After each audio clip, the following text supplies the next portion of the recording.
Some people grumble that roses have thorns. I am grateful that thorns have roses. Once you replace negative thoughts with positive ones, you'll start seeing positive results.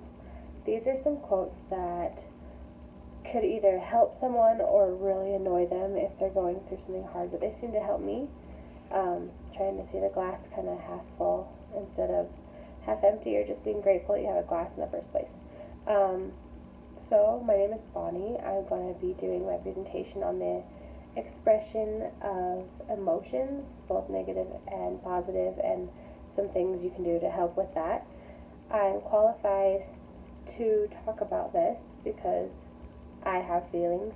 Um, Everyone else does too. I know lately people seem to have a lot more negative feelings, myself included. I've been fighting a lot of things the last couple months, and this has seemed to help me because I'm usually a positive, upbeat, fun person, and I'm not trying to let that go, but I am trying to find ways to kind of help myself out to get to a more positive place and realize that it's all going to be okay.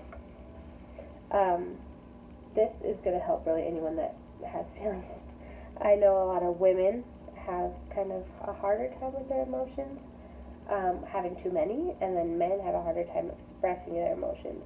So I've only seen my husband cry one time, two times, but the most was when our first son was born. So it's kind of hard for them unless they have a big thing. So this might help them to realize that emotions are able to be expressed. So my three main points are rumination is the first one. The second is the right and wrong ways of expressions of emotion.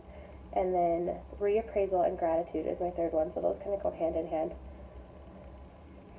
Okay, so first off, rumination, the definition in our book is the dwelling on negative thoughts, but I also found one from Elizabeth Scott from the Very Well Mind.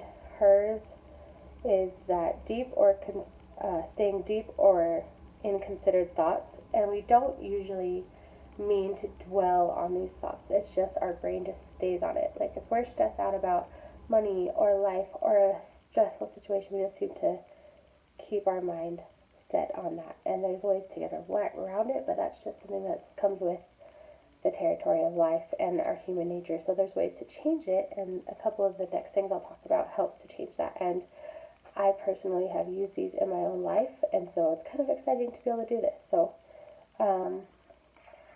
I found from a PhD, Susan Heitler, on Psychology Today, she has some ways that can kind of help express your feelings. So my second point, expressing them the right way and not the wrong way. So to talk to people helps get those emotions out. So if you're by yourself and lonely, it's just going to keep getting lonely. So talking to someone, a counselor, a friend, someone will help a lot. But if you're having a problem with somebody and want to express those emotions to try to balance out the negativity and figure out what you can do to help, these are the ways says to help. Number one is pause and label the feeling internally. So don't say anything to the person yet. Just think about what you're feeling inside. And if you're labeling that as a mean or angry or malicious feeling, don't talk to the person yet. You want to be able to calm down and get the situation going and just calm down. That's her number two step. Number three is talk out feelings without defensiveness.